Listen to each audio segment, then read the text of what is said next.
నమస్తే, welcome to prime 9 special analysis. పుత్రుడు అంటే పున్నామ నరకం నుండి రక్షించేవాడు అని అర్థం. మరి చిరంజీవి గారు ఎవరికి అన్యాయం చేయని వ్యక్తి, అందరికీ మంచి చేసే వ్యక్తి, అందరికీ మంచి జరగాలి అని కోరుకునే వ్యక్తి, అందరూ బాగుండాలి, అందరిలో మనం ఉండాలి అని కోరుకునే వ్యక్తి. కాబట్టి భగవంతుడు కూడా చిరంజీవి గారికి అటువంటి పుత్రుడినే ప్రసాదించాడా అంటే నిజంగా రామ్ చరణ్ గారిని చూసి మాత్రం ఖచ్చితంగా అదే చెప్పుకోవచ్చు. ఎందుకు అంటే ఇప్పుడు ఆ రామ్ చరణ్ గారిని పొగిడినంత మాత్రాన వాళ్ళు మనకి ఇచ్చే రివార్డులు ఏం లేవు. కాకపోతే ఒక తండ్రి గురించి ఒక బిడ్డ ఈ విధంగా చెప్పడం అనేది తండ్రికి నిజంగా ఎంత సంతోషంగా ఉంటుందండి. నేటి కాలంలో నా తండ్రి నాకు ఆస్తి ఇవ్వలేదు, ఒకవేళ ఇచ్చినా అన్నదమ్ములకు ఎక్కువ ఇచ్చేశారు, వాళ్ళకి ఎక్కువ ఇచ్చేశారని పోటీ పడేవాళ్ళు తప్ప, నువ్వు నాకు ఏం చేశావు అని అడిగేవాళ్ళు తప్ప, మా నాన్న నాకు అది చేశారు, మా నాన్న నుంచి నేను అది నేర్చుకున్నా అంటూ ఆయన ఎంతో వినయంగా చెప్తున్న మాటలు గనుక వింటే ఖచ్చితంగా కన్నీటి పర్యంతం అయితే అవుతారు. ఎందుకంటే అటువంటి మాటలు నిజంగా రామ్ చరణ్ గారు అయితే రామ్ చరణ్ అయితే చిరంజీవి గారి గురించి అంత గొప్పగా చెప్పారు అంటే నిజంగా ఆ గూస్ బంప్స్ వచ్చే మాటలు అనమాట. నార్మల్ మనకు ఆయన ఎట్లా అంటే జస్ట్ ఒక మెగాస్టార్, లేకపోతే మన హీరో, మన అభిమాన హీరో అలాగే తెలుసు. కానీ అక్కడ ఉన్నది తండ్రి కొడుకుల బాండింగ్. నిజంగా రామ్ చరణ్ గారి మాటలు మనకే ఇట్లా ఉంటే చిరంజీవి గారికి ఎలా ఉంటాయి. ముఖ్యంగా సుమతి శతకంలో ఒక పద్యం ఉంది, మన అందరికీ తెలిసిందే. అదేమిటి అంటే పుత్రోత్సాహంబు నాడు పొందుర సుమతి. సుమతి శతకంలో మన అందరికీ చదువుకునేటప్పుడు తెలిసిన పద్యమే ఇదంతా. ఒక తండ్రికి బిడ్డ పుట్టినప్పుడు మాత్రం సంతోషం కలగదు. ఆ బిడ్డ గురించి 10 మంది మాట్లాడుకుంటే మాత్రం ఎంత సంతోషంగా ఉంటుంది చెప్పండి.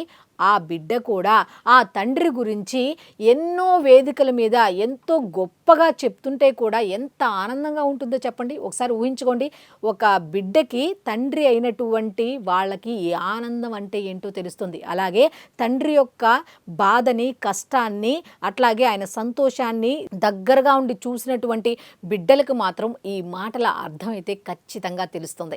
ఇంతకీ రామ్ చరణ్ గారు చిరంజీవి గురించి ఏమన్నారు అంటే, ఒక ఇంటర్వ్యూలో ఆయన మాట్లాడిన మాటలు నిజంగా మామూలుగానే రామ్ చరణ్ గారి గురించి మాట్లాడుకోవాలంటే ఆయన ఎప్పుడు చూసినా స్వామి మాల అంటే అయ్యప్ప మాలలోనే ఉంటారు. ఎక్కువ శాతం శాంతంగానే ఉంటారు. ఆ శాంతంలో కూడా సినిమాలు చేస్తూ ఆ సినిమాలకు తగ్గట్టుగా బాడీని ఏ విధంగా బిల్డ్ చేసుకోవాలి, ఓన్లీ ఎట్లా శాకాహారం తింటూ అనేక రకాలుగా ఆల్రెడీ శాకాహారం ద్వారా ఆ శరీరాన్ని ఆ విధంగా ఈ పెద్ద సినిమాకు సంబంధించి మౌళ్ళు చేసుకున్నారు అంటే ఎంత హార్డ్ వర్క్ చేసి ఉంటారు ఒకసారి ఆలోచించుకోండి. ఈ ఒక్క విషయమే కాదు, దీని గురించి రకరకాలుగా చాలామంది మాట్లాడుకున్నారు. మరి ఇటువంటి గొప్ప పనికి లేకపోతే ఆ కష్టాన్ని 10 మంది ఇలా మాట్లాడుకుంటే చిరంజీవి గారికి నిజంగా వింటే ఎంత ఆనందంగా ఉంటుందండి. కోట్ల రూపాయల ఆస్తి అటు చిరంజీవి గారి తరపున, అట్లాగే ఇతను సంపాదించింది చాలా ఉంది. అయినా సరే ఏ ఫంక్షన్కి వెళ్ళినా భార్యాభర్తలు ఇద్దరు కూడా ఎంత సింపుల్గా ఉంటారండి, ఎంత నిండుగా దుస్తులు ధరిస్తారండి. వీళ్ళ గురించి ఈ విధంగా మాట్లాడుకుంటే నిజంగా చిరంజీవి గారికి వింటే ఎంత ఆనందంగా ఉంటుందండి. ఎక్కడికి వెళ్ళినా మెగాస్టార్ అంటారు. ఇప్పుడు అట్లా కాదు, గ్లోబల్ స్టార్ అంటారు. నిజంగా ఒక తండ్రికి ఇంత కన్నా ఆనందం ఏం కావాలండి. అయితే ఇవన్నీ చిరంజీవి గారికి మన రామ్ చరణ్ గారి వల్ల కలుగుతున్న అనుభూతులు ఒక పక్క అయితే, నిన్న ఒక ఇంటర్వ్యూ అన్నాను కదా, ఆ ఇంటర్వ్యూలో చిరంజీవి గారి గురించి ఎంత బాగా మాట్లాడారో అని చెప్పాను కదా. అదేమిటి అంటే, మా నాన్న చాలా మందికి కూడా ఆదర్శప్రాయులు, చాలామంది ఆయన్ని రోల్ మోడల్గా తీసుకుంటారు. మరి అలాంటప్పుడు నేను కూడా తీసుకోవాలి కదా.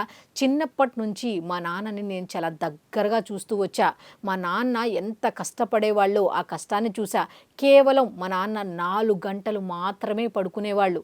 ఆ కష్టాన్ని నేను దగ్గరుండి చూసా అంటూ చిరంజీవి గారి కష్టాన్ని గుర్తించి చిరంజీవి గారి గురించి చాలా గొప్పగా చెప్పుకుంటూ వచ్చారు. ఆయన్ని చూస్తూ పెరగడం వల్ల ఆయన ప్రభావం నాపై ఎక్కువగా ఉంది. అందుకే నేను ఈ విధంగా సింపుల్గా కానీ, లేకపోతే మానవత్వంతో కానీ, లేకపోతే ఈ విధంగా ఉండటానికి కానీ, లేకపోతే ఏం పని చేసినా సరే మనసు పెట్టి కష్టపడి పని చేయటానికి గల కారణం ఏంటంటే, మా నాన్నగారు ఎలా చేశారో నేను దగ్గరుండి చూసా. సో ఆయన ప్రభావం నాపై ఉంది అన్నట్టుగా చెప్పారు. అయితే నా నిజ జీవితంలో మాత్రం నా రియల్ హీరో ఎవరు అంటే మా నాన్నే. ఎందుకంటే సినిమాలోనే కాదు, ఎవరికి ఏ కష్టం వచ్చినా ఆయన దృష్టికి వెళ్తే మాత్రం ఫస్ట్ స్పందించే వ్యక్తి ఎవరు అంటే ఆయనే.